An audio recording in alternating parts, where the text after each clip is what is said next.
Welcome to the Clubhouse Podcast, broadcasting live from Swing Away Golf Club. I'm your host, Charley Bolak. Today we're talking corporate America, the American worker, and why golf is actual therapy.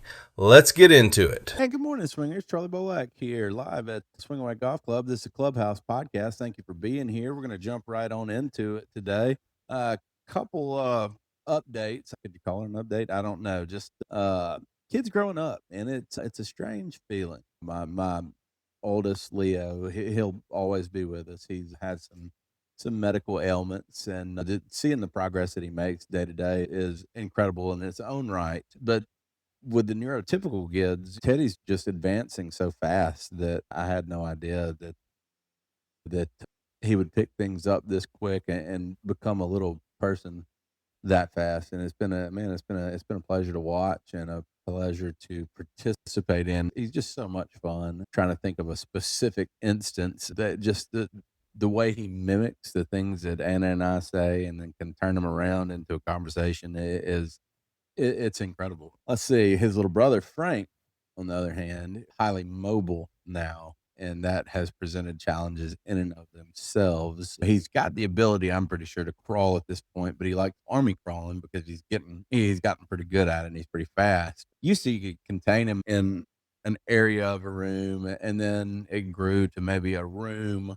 But now, boy, he can just scoot all over the house like a little snail and leave a trail of destruction in his wake. I was yesterday cleaning the house out with Teddy a little bit, and Frank, I'd put him down in Leo's room, which is on the other side of the house in the back porch. But now we make sure that there's all the big stuff is off the floor and all that mumbo jumbo. But he literally crawled out of Leo's room through the little foyer area where the guest bathroom is into the kitchen, through the kitchen, through the little breakfast nook, and out the back door to where now we knew he was coming at this point. It was not a surprise. Once he got about halfway through the kitchen, we started hearing him. I was like, wow, that's coming a lot faster than I expected. So we checked it out and then we cheered him on the rest of the way. It's so amazing. It's incredible to me, even though there's only a 3-year age gap between Teddy and Frank.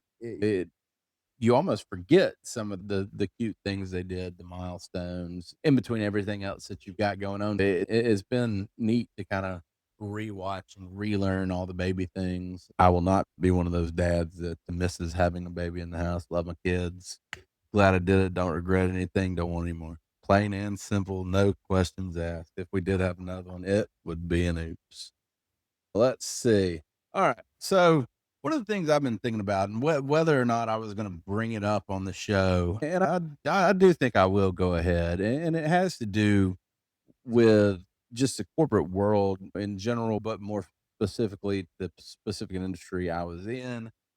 It's I don't know where it was 20, 30 years ago. I know where restaurants were, but nothing that would translate into a multi-billion-dollar industry, in $10 million units with hundreds of millions of dollars, billions of dollars in fleet. So I really don't have much of a history to draw on outside of the 12 years that I was in the particular industry I was in. It's come to a head, and I suspect that it's going on in all major industries. But to give you an example, I was talking to a colleague not too long ago, and he was talking about last year's results, and just said, "Yeah, man, we really shit the bed." And I hadn't been out of the industry long enough to know that last year was a tough year for pretty much everybody. There were segmented areas and segmented markets that did well and hit their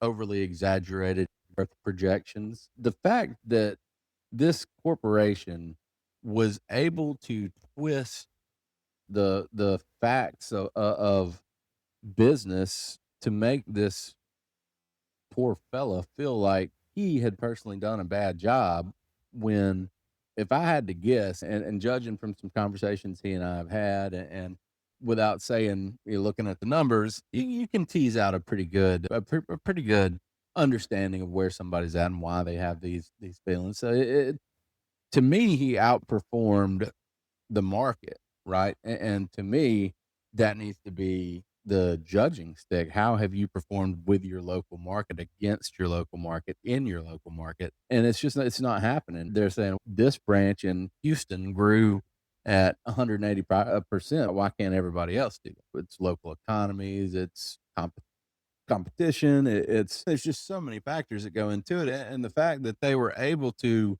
make this guy feel like he personally had dropped the ball or underperformed or whatever you want to call it, however you want to say it.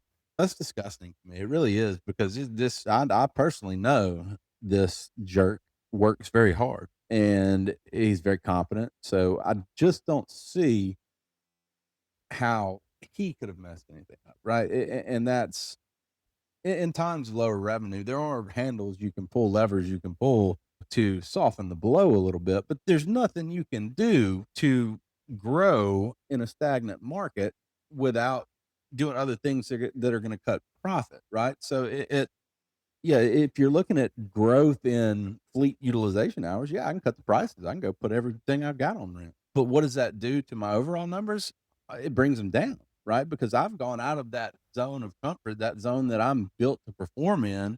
And now I have to bring on extra labor. I have to spend extra on repair and maintenance. I have to spend extra on overtime. It's one lever affects another all the way down from the top of a P&L to the bottom, and there are ways to influence it on the way down, but there are not ways to just make something from nothing. And I think that is what is happening to our world, is that these bonuses and comp packages have become so uh, projection based. And I'll tell you this, from starting a business from scratch, my projections were garbage. I did all kinds of research. I talked to a lot of sim owners. I talked to a lot of people in the golf space. I visited a lot of these places.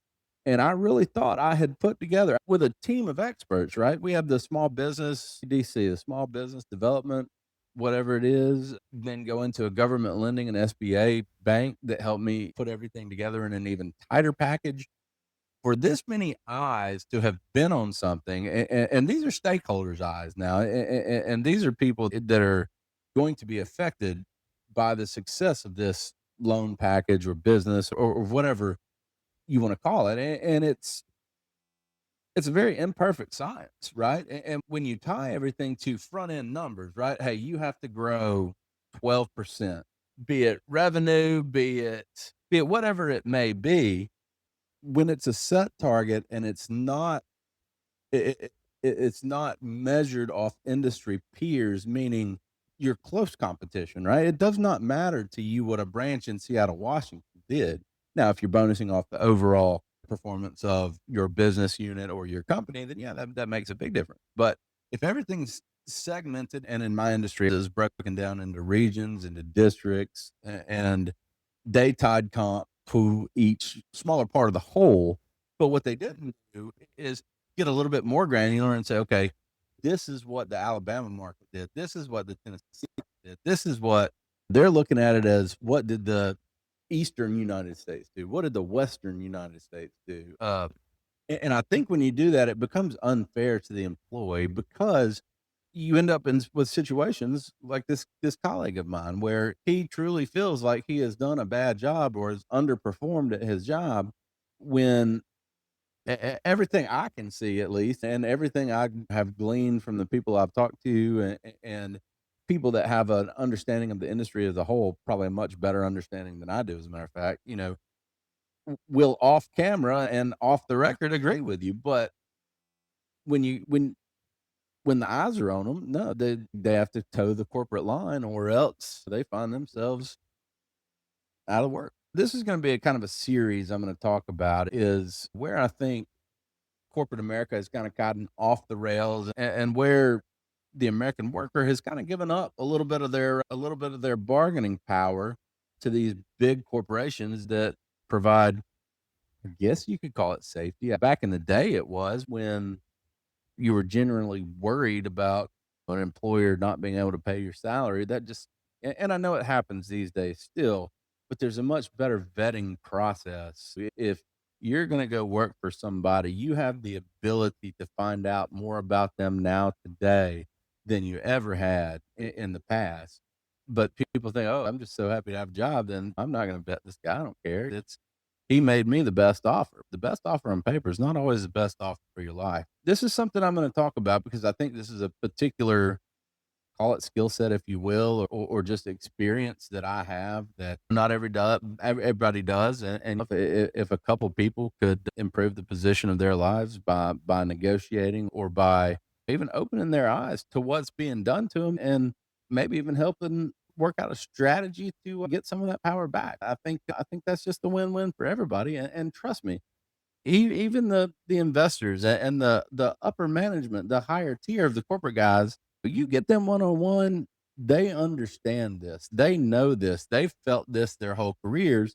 But now that they're up here, why would they move to change it? So let's have this conversation a little while. Let's see. All right, the last segment before we're gonna get on out of here. I like this one. I took some notes on this, and it kind of is a lead in from the common golf. So why is golf actual therapy? And it's funny for those that have seen me on the golf course and how upset I can get at my swing if I'm having a particularly bad day.